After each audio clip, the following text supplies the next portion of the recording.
So are we kind of ready? Uh-huh. Okay, so let's begin. Now, the first question is about age. You don't have to answer. I kind of know. I know women don't like that answer. Yes. Could you spell her name, please? Sure. Irene. It's Irene Sandoval Arce. Okay. So, age. You don't have to say 30s. It's okay. I just turned 40. And I'm Oh. just practicing. Very 40s are nice. the best. Very nice. You look like you're 25. Thank Okay. you. Great. I'll take Okay. that. Okay. So now, how would you describe or identify yourself, race-wise? You know, would that be Hispanic, Latino, women, or you know, how would you kind of describe that? Well, my first probably description of who I am from that perspective would be Costa Rican. Good. That's like my first point of connection. And Cool. that's the way I've always thought about myself, like who am I, you know, facing the world and the international community. And then probably I identify more with being a Latin American Great. person. Great. Great. And then if you like narrow it down more, maybe a Latina woman. The term Hispanic, honestly, I became familiar with that and started discovering what that meant for others, not so much for me, when I first moved to the US, which was back in 2011, when I found that the more common way of describing someone coming from a Latin American country was Hispanic. But then I learned that it was like a created category by the government to sort of like create a category, A census. and quantify how many Hispanics, and they came out with this name. And I myself don't feel comfortable with the term because it's really like a Spanish colonization term, Hispanic from Hispaniola, so I don't like the term myself. Just that. Right, and it kind of adds the Spain Right. The lineage. legacy and like sort of like influence, if you want, on Latin America. So it's, you know, it's I had to learn a little bit more about Hispanic and what that means. Sure. And I don't feel, I mean, it's I feel far away, kind of like removed from that term. Guys, you have multiple codes that are coming up. Her first, okay, you're taking notes, right? What was her first code? What was the first thing she said? She's Costa Rican. Costa Rican. What else? Mine's Latin American, and then Latino for Latino. Awesome. Those are all good codes, and also her perspective of how she sees Hispanic versus Latino. Her perspective, that's important also to include in there. Okay. Now, so we're done with that question. The next question is country of origin, obviously Costa Rica. The next question is gender. You identify yourself as a female, Latino woman? I do. Okay, fine. Now, your occupation here. What is your occupation here? Right. Here at JCSU, I work as Assistant Director of Communications and Strategic Marketing, and also coordinator of our English as a Second Language program at the Metropolitan College of Professional Studies. Okay. It's a long title. Yeah, it is. Yeah. The other question is, are you a practicing social worker? So that's a no. No. You don't do that. Now, and the other question was, if yes, how long have you been in practice? Number of years. That does not apply to you. Now, the next question does apply to you. Do you work as a human services professional? And if yes, does your work involve helping immigrants to adjust to their host society here in the United States? Yes, part of what I do, and what I have been doing in the college, is working with immigrants and helping them, you know, find resources and develop new skills that can help them gain better access to opportunities, employment. Wonderful. Linking into those kinds of resources. Awesome. How long have you worked with immigrant students here, or how long have you worked with immigrant students in Charlotte, North Carolina? It could be here in Johnson C. Smith, and it could be your other experience previously where you may have been. Well, I would have to say that my closer experience with immigrant students happened here at JCSU. Okay. In my previous job, I had exchange and interaction with immigrants, but it was never like a even specific to students that had diverse immigration statuses, including undocumented. Yes. So the last 4 years Yes. of my work life here at JCSU have involved a lot of interaction and support for those populations. So multiple guides, interaction and supports for multiple populations or immigrant populations, and her level of how long she's been doing this, 4 years. So that's very clear. Okay. Now, your agency affiliation is obviously Johnson C. Smith, so that's, we don't have to worry about that. Now, this question gets to your work with the undocumented students. You have experience working with undocumented immigrant students and families. Have they personally experienced deportation or any kind of family trauma or stress? Have they themselves that you know of? Yes, definitely, yes. Okay. What? And this is just an added question. What has been your perception of that process? How does that process look like for them? Well, I have had to. It has taken me a learning curve, right? It's not necessary, of course. Like, it has been kind of like natural for me to work with these students and their families, because we share the legacy of the Latin American origin and the language, right? So that immediately creates a sense of trust, between myself and the students and the families that I have been serving. But at the same time, these are very sensitive topics, and not all the time are they necessarily willing or feeling trustful enough to share the details of these very personal and stressful and painful processes, right? But somehow, because Johnson C. Smith has also been very welcoming and has embraced the undocumented population and Latino students that come with different types of struggles. Not all of them are necessarily undocumented. Others might have some other statuses or some other situations, so we have called them, like, they come with diverse immigration statuses. I have learned that's maybe a better way of presenting the issue, right? From a conceptual perspective. But eventually, as the relationship grows a little bit with these students and the families, at some point they do feel like they can share, or because of the news, and maybe there have been some peaks where maybe the government has announced maybe the DACA program is going to end, right? Then you see their faces change, their demeanor is different. They come in with a different feel overall in their faces. So I feel like the duty, and of course as a human being, I want to be there for them and come with a compassionate approach to what I know or I suspect they can be going through. So when asking, some of them have disclosed things like, I'm not so worried about my status as such, because a lot of them, or many of them, are protected by the DACA program, and even when it is threatening to be finished or canceled or stopped, that'll still take a while. But they worry a lot about maybe their parents that are not protected by any other program, right? And they do face the threat of sudden deportation, like, immediately. So they have shared the way the home dynamics change when these news come out, and of course that impacts their ability to cope in a way, right?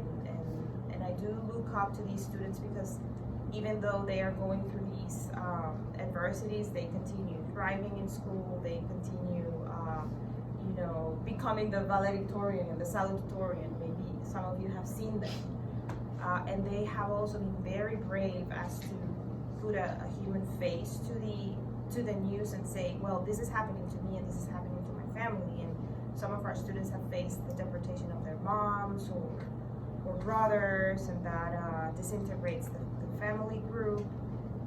And there's the issue of minors that maybe some of them were born here, but then they see a parent leaving, and then these young students end up getting custody of these kids. I mean, they're kids themselves in a way, right? They're young, 20-somethings, if they are already 20-somethings. So it does bring a lot of pressure and a lot of stress and pain to these students. And even for me, I have had to look for advice with colleagues of mine that are maybe more experienced in dealing with these issues to find the way of supporting effectively, right? It's not because these students, I have learned, they're not looking for pity. If anything, I feel like I have so much to look up at them for the courage that they show, and the resilience that they have developed, and how brave overall they are to face this drama. It's really a drama, and it's something that for the students, specifically talking about the students, is something that they didn't ask for this. It was not their decision, it was not their choice.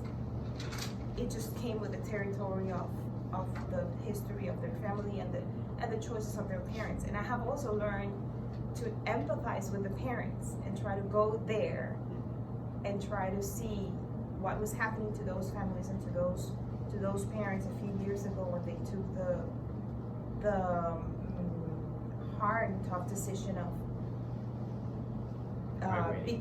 migrating and eventually being here undocumented. Well, it's a real drama. All that is great coach. She's being very descriptive. Yes, she is. Excellent. I mean, it's an excellent interview. Look at what she's talking about. Minors taking care of minors, not looking for pity, have courage, resiliency. This is a drama, right? I mean, all those are excellent codes, and your ability to empathize with the parents as well, important, because that's the key to them being successful here at the university, which is what we want for them. And again, they stand out. They're resilient students, and one was a valedictorian, and they profile themselves. I mean, great codes. Because this study focuses on traumatic stress and depression, I wanted you to kind of tell me a little bit how the question doesn't read this way, but I want you to tell me a little bit about what that trauma or that stress looks like for you from the perspective of a helper. How do you see the trauma in them, or the depression or stress in them? How do I identify those trauma? How do you see it, or how you identify with it? Well, the demeanor. I mean, it's they don't even have to tell you, hey, I'm stressed, I'm worried, this is happening. I mean, and a very interesting trait maybe that I have seen in most of the students that I have worked with is that they are leaders. They're natural leaders. So they have affiliated with the cause of fighting for immigrants' rights, right? From different perspectives, not only for undocumented, but for the DACA and for kids that might be citizens but face the threat of deportation for members of their family that might not have a legal status in this country. So maybe in my experience it's been different because most of them are leaders, and they have disclosed not only their ordeals, but also what they are doing about it and how they are constructively helping to find a solution overall, from a public policy perspective and from a social perspective, and being there and creating resources and creating support groups among them to support each other and things like that. But the way so we talk about it, and they do share with me, you're worried this could happen. Some of them have even shared that in their nuclear family, in their home, even right there, they have people with different statuses. So that creates different kinds of stresses for the different members of the family. You could find in Big code, different statuses. Yeah, Different okay. big code, okay? Yeah. So in the same household, you can find a parent or the parents are undocumented. A kid, one of the kids has a DACA status, and another of the kids was born here, so that's a citizen, right? So when these threats come of deportation, and now we're a target, and now there's the zero tolerance policy from the government regarding immigration, they're like panicking all over the place because the kid that is a citizen is like, well, great, I'm a citizen, but I don't feel protected, and I'm fearing that my parents are going to be removed, and God only knows what's going to happen with my brother, who is, like, has been working so hard to become an engineer or a social worker or a communications professional, whatever it is, and that those dreams are going to be taken away. Not only those dreams, but that hard work, right? And then investment as well. And the investment, I was gonna talk about that, the investment, and even if, and these are the things that I have been learning, that of course, even if these families might have, again, diverse immigrant statuses, they are still contributing to this economy. They're working, they are part of the workforce of thousands and thousands of businesses here in Charlotte and all around the country, right? And they are also through a tax number, they are paying taxes as well. So they do take a part of growing this economy. And where is that gonna go? I mean, when they grow old, are they going to have any money for retirement? Social Security, healthcare. Oh my God, I would be terrified if I didn't have any sort of protection, knowing that anything can happen to us. All it takes is being alive, and that's it. I mean, you could get ill and God only knows what is awaiting us. Yeah. So I mean, those stressors put a lot of pressure in these families, and when I see them, like these groups or these families still wanting to have a normal life and still wanting to go out on vacation and still wanting to on the weekends get out and go for an ice cream or do a little shopping or whatever it is, I'm like, wow, I mean, they are really, I feel like I have to learn so much from them, because even in the midst of all these, again, drama or tragedy, they are working hard and trying hard to be happy and be normal and thrive and have a side of their lives that is not so painful. I don't think that's the right word. No, you're describing it to the T, to the core. Painful, traumatic, all these things. And this is just as a side note, which you can do in an interview. Multiple cases I've heard of. My father was in the military, so I've heard of multiple cases where you have Mexican young men who serve in the military and are still not given citizenship status. And they die, and they're still not granted citizenship status. Like citizenship status is such a big deal in the United States. To become a citizen is a major thing, and to not bestow that upon a hero or someone who died for the country, that just doesn't make any kind of sense to me. Okay. All right. Now, let's get to the next question. I know you talked about barriers. The barriers that I see, and maybe think about it, you see the same barriers. The barriers that I see are lack of educational opportunities, lack of access to health care, perceived discrimination by people of the majority who don't want them to become citizens. Those are the barriers I perceive. The outright hate from the Trump administration, and the zero tolerance policy, the elimination of temporary protected status, all these kinds of things I see as barriers. What are the barriers you may see from their perspective that you can think of? Well, the portrayal of the immigrant population on the media is so corrosive. Yeah. Yes. If that's the That's a correct good word. Mhm. Yeah, corrosive. So I feel that has had a huge impact in the way, and I'm gonna put myself in the way we as immigrants and as a Latina woman, as an immigrant Latina woman, that has created even a tougher barrier or a bigger barrier And I think that has affected the perception and has increased fear on both sides.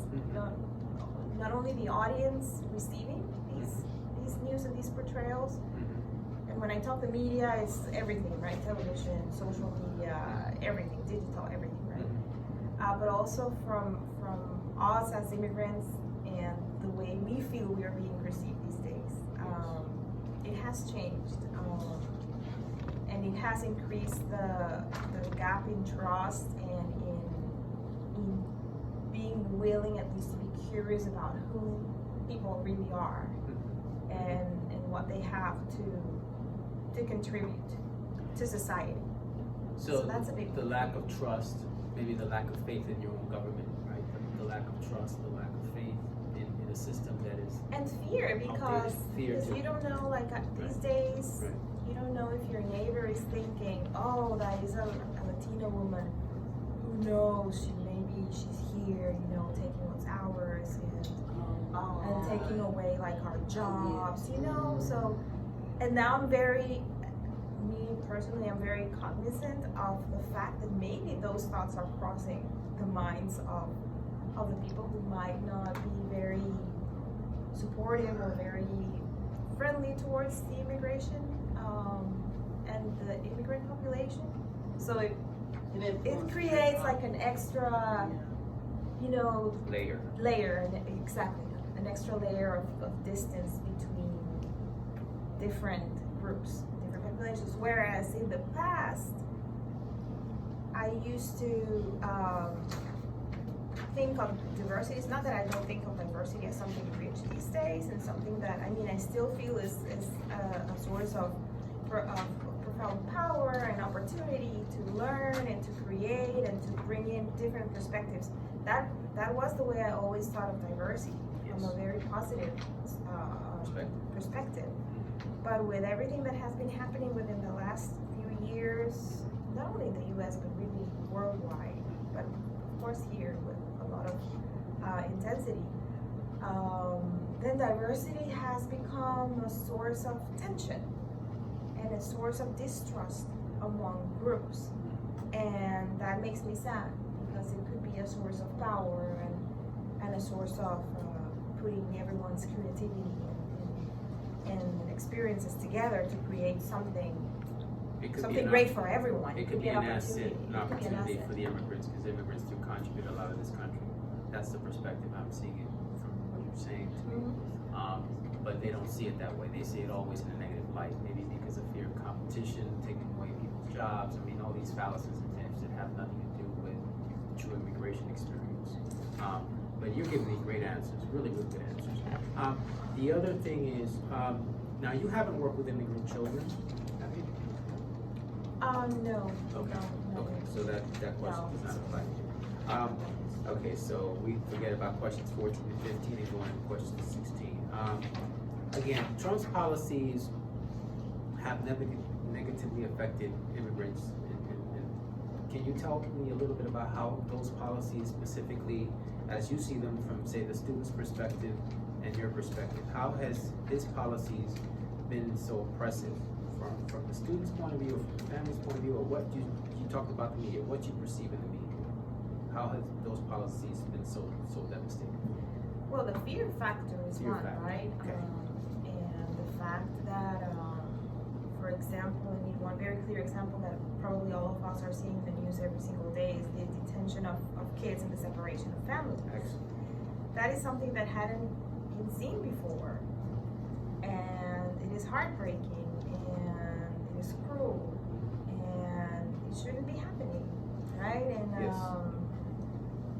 that is something that we are all like shocked, exactly. There are still I cannot even get around the fact that these kids and these babies, literally babies, are being detained and being processed as criminals and having to go to court, and what that is doing to these kids. And those are the people that are going to grow up and are going to bring our society to a certain point that who knows, right, what's going to happen with that kind of trauma, those kinds of experiences. So that has become extremely aggressive, and it's no secret for anybody that from around the world, unfortunately, the U.S. has been the focus of that attention, and that has not helped. Yes. I think the discussion around viable solutions, because yes, immigration has to be regulated. I'm not saying it has not. I mean, I'm not saying that it should disappear and that everyone should go anywhere and do whatever they want. No, there are rules to abide right too. And I, as an immigrant, I have all these different, rules and paperwork and a lot of expensive fees that I have had to pay in order to come to this country and contribute and also enjoy some of the benefits of living here. And also in my country, I mean, and there are rules, and I'm a Costa Rican citizen. I personally would have the option of becoming a dual citizen if at some point I become a U.S. citizen. I'm a permanent resident, not a U.S. citizen yet. There's a difference there, but I mean, I do get it. I'm not saying just let them be in it. Right. But what should happen is create pathways to, from a sort of like a selfish, pragmatic perspective, take advantage of all the money and the investments that these immigrants are bringing to this country, right? I mean, they're not here for free. They are working, they are creating businesses, they're growing the economy, they are paying their taxes, right? They are bringing all these different attributes to this society. So let's take advantage of that. Let's find a way in which they can contribute to have a decent health care. If anything, that will grow the health care funding, for everyone, and that will work for everyone. I mean, I think that the discussion needs to shift from the fear factor and the rejection and all of you get out of here from where, well, you're already here. You have contributed all of this. You have helped create all of this, even thinking of buildings and all the infrastructure all around the country. The Charlotte skyline, that has been built mostly by Hispanic immigrants, right? And we still see them today. So let's create a pathway. They're building up all the houses and Yeah. everything. They're building, they're buying property, they're creating businesses, they are even creating jobs for a lot of, not only undocumented or immigrants, but for everyone. So just being realistic and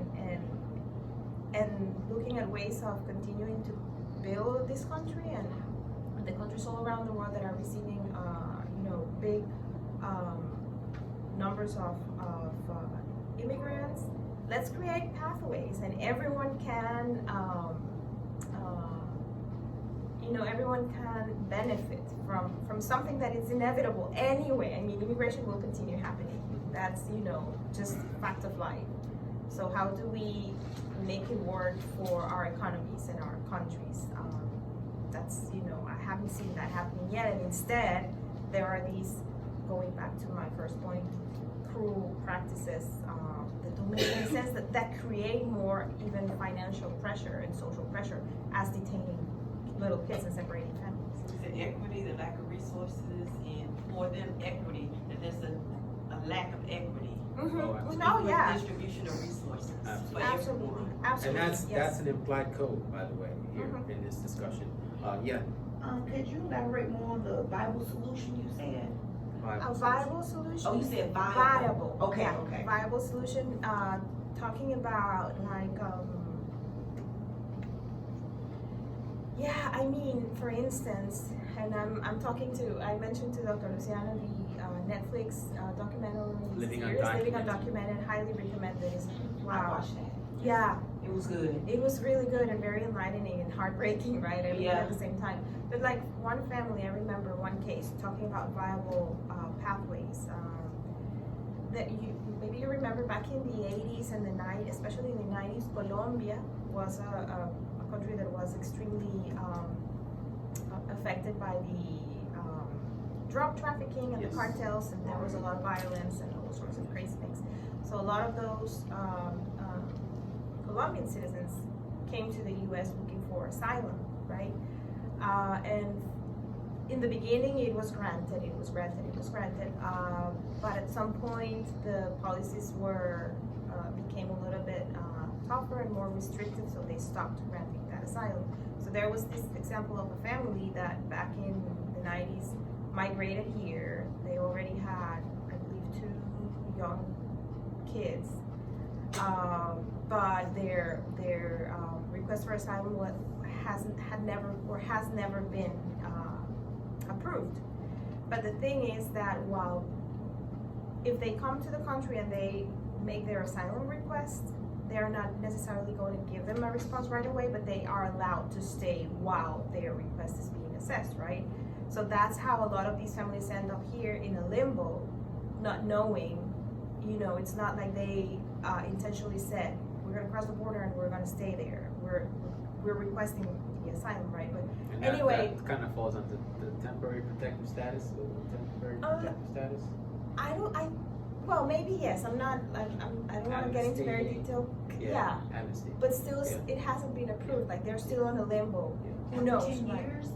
no, not even 10, like 20 and 30 Does it and take more that years. long to? Yeah, to assess the request. Sometimes that's how long it takes. And the thing is that, and talking about viable solutions, the system, the U.S. immigration system is so overloaded and overwhelmed right now with so many requests and cases, and because of how much the immigration population has grown, they cannot keep up with the number of caseload. requests that they have to review. So and that has created actually a window for a lot of immigrants to say, okay, I'm gonna cross and I'm gonna go and request asylum or whatever it is. These days, more from Central Americans running away from violence from the gangs That's in right. their countries. And they know it's going to take a few years, a number of years, God only knows how long. And they're going to be allowed to stay while their request is being assessed. And So instead of that deterring the immigration, it increases. it has increased it. So again, I mean, whoever is managing the system, I think, needs to find smarter ways of making this work instead of. But I think making it- Obama was on the right track to try to get it going, to try to fix it, because the system is so broken down. It no longer is viable as an entity. It cannot resolve all these legal disputes. Obama was in the right track, but as soon as Trump came in there, he did, So the point is that it's a broken system, a corrupt system, and it's about money too. A lot of this is about law and money, right? So But real quick, just to close the case of the family. Long story short, they were able to go under the radar, low key, low profile. These families stayed here, I think in Florida. He was a business management professional. She was an economics major professional. They are both working now as janitors oh wow. because they don't know how to speak English. Going back to your equity and distribution of resources and connecting it with some of what we're doing here in our college by helping adults improve or learn English so they can have better access. And again, so the country can take advantage of the skills of these professionals, right, that come here, but if they're not given the opportunity, they end up with all the respect in these jobs where all their potential is not going to be leveraged. But anyway, so these families, they built a life here, but then like last year, because of the zero tolerance policy and because of the new president approach towards immigration, the dad was deported. He was deported, and then they're terrified and the mom and the 2 kids are terrified and waiting for probably their deportation order as well. And there was no pathway. I mean, this is people that they came running from violence from Colombia, and that's only one case in a trillion, right, or a million. I mean, several numbers of millions, but good people, professionals, hard workers. They bought a house, the kids thriving in school, great, grades, with big dreams of becoming an engineer and this and you know, an IT, wherever. And this is not going to happen again because there are no pathways, and these are not criminals. Again, the other thing, the misconception and the misunderstandings of who are the immigrants that are being deported. I mean, no criminal should be out there doing whatever they want, no matter where they are from, right? No matter where they came from. We totally agree. I think, as you know, as a society, that those people need to be taken care of, and you know, they shouldn't be doing any harm anywhere. But immigrant doesn't equal criminal. Immigrant doesn't equal gang member. Immigrant doesn't equal, you know, thief or whatever it is. Right. You know, it's and Or that drug has- trafficker. or drug exactly. Deportation, how does that look? Do they get a warning, or they immediately go get them and deport them? They get an order, but then immediately they show up in their house and it's like, you leave tomorrow. Or sometimes they even take them, like they have appointments in the immigration office or the ICE offices, and right there they are given the order, and sometimes they're driven to the airport and made, you know, they are forced to leave. And there was another case in this documentary where one guy was forced to leave, but he was not, you know, like voluntarily getting in the plane. So the airline said, no, I mean, we are not going to take someone that is not voluntarily willing to board the plane. So he was able to. So he was detained in the ICE facility. That's another thing. I mean, it has become very, you know, like aggressive, and there's a lot of force involved in deporting and kicking out these people from the country in, I would say, inhumane ways. April, did you have a comment or a question? I started writing, it slipped my mind. Okay, we'll come back to it. So let's go on to the next question. We've got about 3 minutes to go. So obviously the policies are anti-American, anti-constitution, anti-US. When I was growing up, the American dream was a real dream. It was viable way for you to obtain citizenship and all these, you know, they set it up for you. Now it's kind of like they're taking away that safety net. There's no longer a safety net for people to become immigrants or a pathway. So how do you perceive this from the American, U.S. American, or the Constitution point of view? You know, the Constitution is supposed to grant you rights, citizenship or not, but how do you kind of see that? How do you see that as anti-American, anti-Constitution? How do you see that?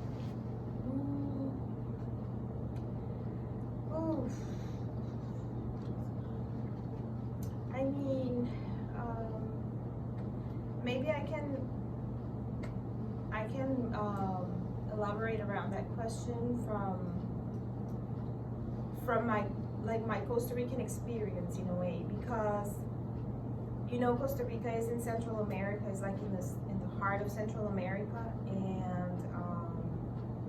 fortunately for our country, we have been able to stay away from all the civil wars and all the conflicts that have affected the other Central American countries around, which has allowed for Costa Rica to be a very unique model of a country where in 1948 the army was abolished, and instead of investing in military forces and all of that, the funding went to schools and to hospitals and to a social security system where everyone can thrive and where everyone can go to school and everyone can, you know, have access to health care, and there's a little contribution that every single Costa Rican citizen makes, right? And it has worked. And also the focus on the environment and the protection of the environment and the tourism industry has helped to give the country a very good reputation, right? It's one of the safest places to live, to visit in Central America. The other countries are very unsafe, but Costa Rica has a very stable democracy. They love animals, they love people. It's about the people. It's not so much about, you know, the profit, but the people. They really care about the people in the country. Right, right, and of course the country has issues and problems, but because of this trajectory for the last maybe 100 years, I would say at this point, it has, you know, made a difference. So with that said, of course, you would see a lot of immigration population or immigrant population coming into the country, especially from Nicaragua, which is our neighboring country in the north. And they other countries, Salvador or Honduras, Guatemala, even though for those countries, the main country of, the main target country to migrate is the US, but Costa Rica is so much closer and it's, you know, much cheaper to immigrate there and, so, And but not, it, and not as dangerous. Right? and not as dangerous, and not as dangerous. And no separation of families, Right. and no, you Right. know, They don't lock detention people centers up for in kids. Concentration camps. Right, but very quickly, my point is that then this rhetoric of xenophobia Xenophobia, I like that. started getting a lot more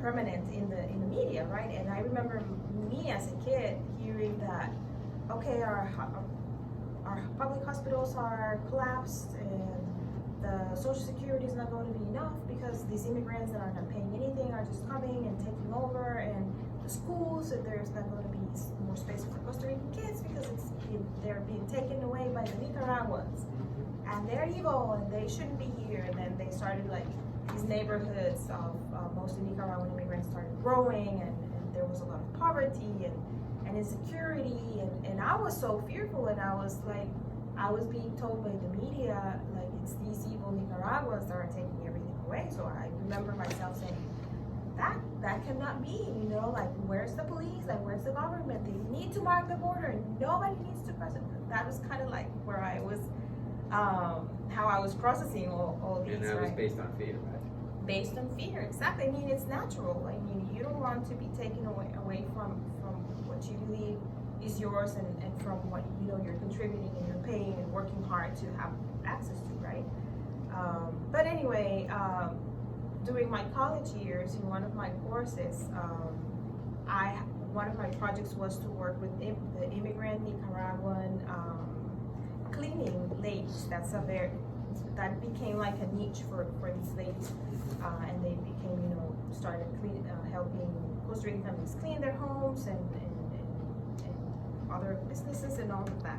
So I took the time, probably for the first time, to study and read, you know, some theoretical material about immigration, and I sat down with these ladies and I became friends with them, and they were telling me like why they had migrated to Costa Rica, why they liked being there, but especially why they needed to be in Costa Rica. And the reasons were like, well, in my home country, Storage is full. Okay, just full. It's full. Full. Don't worry about it. Let it go. It's fine. You take most of it though, right? Oh, yeah. Great. Okay. So, let's go on to the next question. So, but real quick, just Yeah. to finish this, and the reasons they wanted to migrate to Costa Rica were like, well, in Nicaragua we didn't have drinking water. Oh wow. We couldn't send our kids to the schools. I mean, there are no schools and whatsoever, no access. The rural areas were extremely isolated. There was no way our kids were gonna make it to school. And if anybody in our family would get sick, nobody would have access to healthcare whatsoever because there's none. Like, the government is not taking care of any of that. It's just non-existent. So it was really life or death situations for a lot of these families, and that kind of it shifted my perspective in the way I was thinking about immigration. And I think that case that I just kind of like presented between the Costa Rican and the Nicaraguan countries and the immigration issues between those can extrapolate to what's happening here in the U.S., of course, in a bigger, much bigger, picture, and of course with different countries from all around the world coming in. But again, I mean, how many people have sat down and talked to these families, and who has thought of them as human beings, and what kind of ordeals they're going through in their home countries, and why they take those really tough decisions. Good. Like the need for the humanistic approach versus the corrosive or the hostile, forceful approach. Yes. When you talk about the equality of services, I noticed that at one time, you know what I'm saying, the Afro Costa Ricans, you know what I'm saying, were facing some of the similar problems that the Latino Americans are facing today.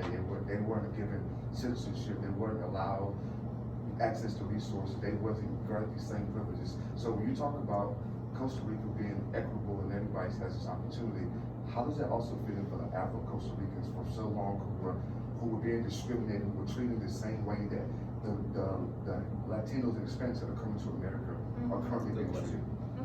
Yeah, good question. In Costa Rica, there's an important Afro-Caribbean population, and they're mostly concentrated in the province that is called Limon by the Caribbean Ocean. It's a province that has been, in a way, forgotten by the government, which is crazy because that's where some of the main ports are located, and it should be the most thriving part of the country, if anything, because that's where, you know, like the big export and import activity takes place. Same with the Punta Arenas province, which is on the Pacific side. And it has, you know, it has been an issue, an ongoing issue for as long as I have memory in Costa Rica to find out why that is happening, right?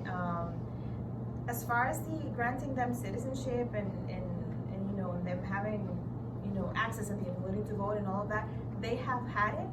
It's mostly with the indigenous populations that has been an issue, and it's not until later in time that there are programs in place to make sure they not only have their IDs, but they will have access to, you know, the voting polls and you know, the funding for schools and access to healthcare are, you know, somewhat improved, but still a lot of work to be done there. But there is some level of racism in Costa Rica. I think no country is ever free of that, but again, it's sort of like from the leadership and from the governments and how the presidents and the, you know, the people up there talk about it and present the issues. I think that's going to make a huge impact. And I do think we have been fortunate to have very you know, like smart and well-grounded and presidents with a global vision that have helped move forward the discussion around these issues, rather than, you know, continue creating the or increasing the fear and the distrust. But it is an issue. Let's just go focusing on the script. She answered your question. Okay, so you're familiar with HB 370 law, North Carolina? Are you familiar with that law? No. HB 370? No. Okay, so then we can skip that. Now you are familiar with DACA as a path to citizenship, right? Well, it's not a path to citizenship. It's just a temporary permit Okay. that will allow a very small portion of the immigrant young Okay. people in this country to have a job and alleviate some Of the pressure. of the pressure So it's temporarily. not temporarily. But that's precisely the issue with DACA. Even DACA is it's not enough. Right. No, It's I know. just I not know. enough, The right? perception is that So- we, you know, when Obama started DACA, the perception was that it was leading towards a path to citizenship. But now, as you pointed out, very important, that's a code. This is not. This is a temporary path to citizenship. It doesn't guarantee you citizenship. So again, you're in that limbo stage. Should I go? Should I leave? Or should I stay? It's limbo and a source of income for the country, because every 2 years the DACA students have to go and apply again and pay again. It's like It's a stressful. 500 Very or stressful. more fees, you know. So it's also, I mean, all these immigration, you know, realm that we are in, it is a source of income for this country. Mhm. Income that's not being considered or turned around in the right way. You know, that they could be better, put to better uses. I get you. Okay, so let's get to the, if you were, let's just say, if you were Obama or someone in the position of power, how would you see DACA? Would you go and set it up for a pathway to citizenship? How do you perceive DACA? How would you, if it were fully implemented? Wow, I would create some kind of system that would look at people people, their character, their contributions, Awesome. their goals in life, their achievements, and also their challenges. Yep.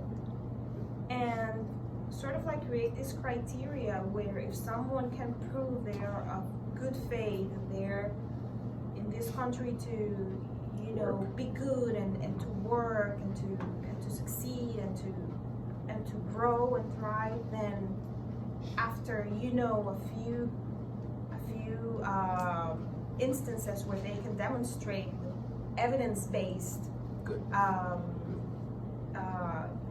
Instruments or tools that's who they are, then after, you know, a sort of like testing Yeah. period, then here's your pathway, Yeah. and then you can become a permanent resident. Yes. I'm not even thinking citizenship, maybe that's for later, Mhm. but at least the opportunity to be a free human being And to prove themselves. and to prove themselves, where you can have the opportunity to Okay. live a good life. That's very good. That's very good.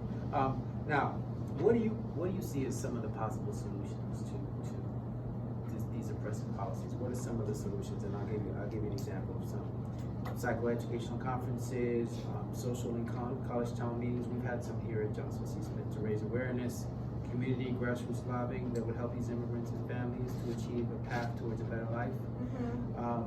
What you mentioned, green card, temporary protect. What do you see as solutions? You just alluded to it a little while ago, talking about the screening criteria that you would use. Screening criteria. Yeah, so well, all of those that you mentioned, creating awareness, creating safe spaces where people can learn about immigration issues, the challenges, the laws, I like how you say safe spaces. That's a code. That's a very important code. Safe spaces. Yeah.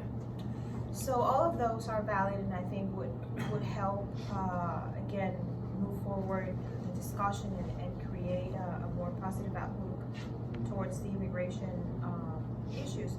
But also, you know what I think, and it's something that it has been very widely mentioned in the last years or the recent years, is working in the countries of origin and creating ways to support the countries of origin of these immigrants, so they can thrive and they can grow and they can reconstruct the areas that are broken and that are forcing the people to leave. I don't want to see anybody leaving their home country. Just nobody should ever have to leave the land that saw them, you know, come into this into this world. So creating viable opportunities for them in their country of origin. That's very important. Guys. Exactly. And Work with the governments there and Working with the create government social there, programs there. Peace, and- stability, job, education, resources, Exactly. investment. Create training programs there so Awesome. they can find ways to you know, provide for their families. Awesome. Strengthen these countries' healthcare systems and education systems. And yeah, I mean, it's Awesome. redistribute the resources like you were saying. Okay, redistribution of resources. Great. Now the last question is, and this is more of a social worker question, so to speak. How do you perceive? How do you see? How can social service professionals or social work agencies who work with these immigrants or all these families, what kind of work should they be doing? And I'll give you an example of what I'm talking about. I'm talking specifically about evidence-based practice, intervention, maybe screening tools and things like that.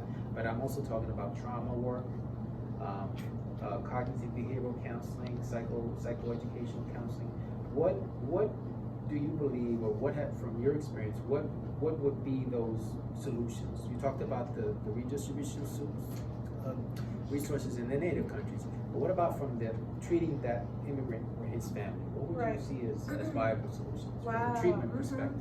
Well, definitely what you mentioned, the psychological Okay. approach and early interventions. With our program at Metropolitan College, we partnered with communities in schools to create a summer school program to help recently arrived Central American students improve their English. they were very, when they came to the class. Caminos, right? Caminos, yeah, that, it was the Caminos hacia el éxito, Pathways Okay. to Success program, which we created to help adults improve their English skills, and we have had only Latino students, even though it's open to all non-English speakers.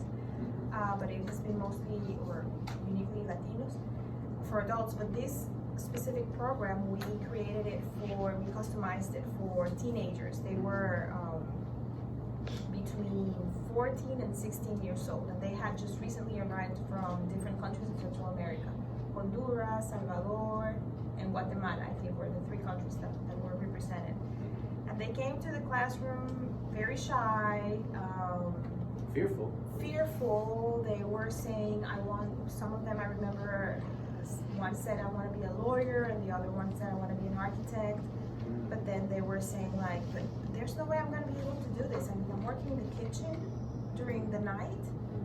I don't have, the energy to go to school. I fall asleep. And I think I just should do what my cousin is doing, because some of them come here to stay not even with their parents. They come here to stay with some relative, a cousin, or maybe sometimes not even. Sometimes an acquaintance of the family, right? So their And they stay is were- also very temporary, and how can I say, temporary and uncertain.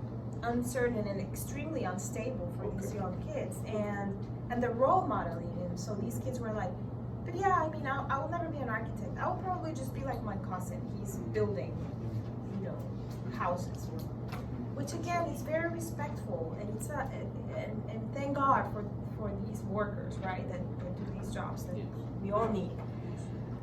But you see the potential of these kids, and it's like, you could be an architect. Why would you leave that dream behind, right? And so it was a little, like, sometimes it's heartbreaking because you want to pass on your optimism and a sense of hope, but then you look at the circumstances and it's tough. And they would say, well, you say it so easily, but it's not that easy. And it's true, it's not that easy. It's possible though, and we've seen that. We've seen those cases of those stories of success.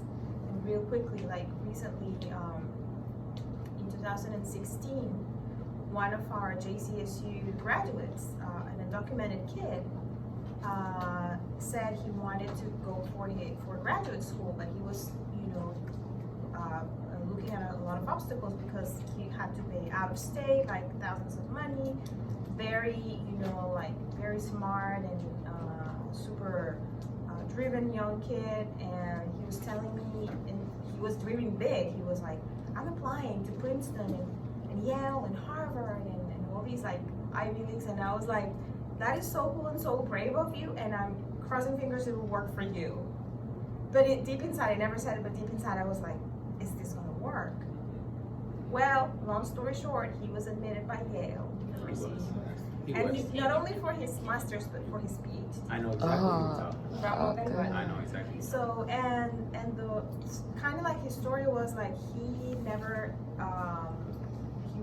hid who he was or what his story was. He owned it every single day, and he was like a very, activist and everything. And he shared on his paper, I'm an undocumented student, this is what happened, this is why my mom brought me here.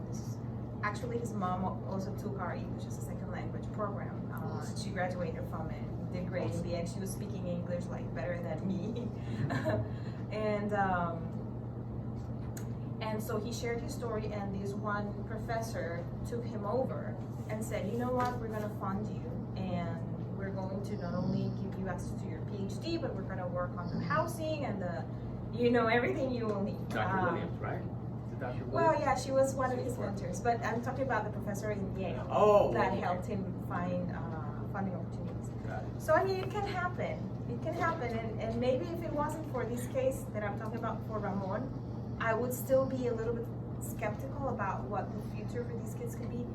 There are possibilities, and there are, I don't know, like these little windows that open timidly, and if someone is there to help, that's the thing. They're not gonna make it alone. They will need support system people You and can't accomplish- mentors and teachers and You cannot accomplish your goals unless you have people who support you. exactly, and So- you have to be willing to receive the help and also ask for help when you need When it. needed.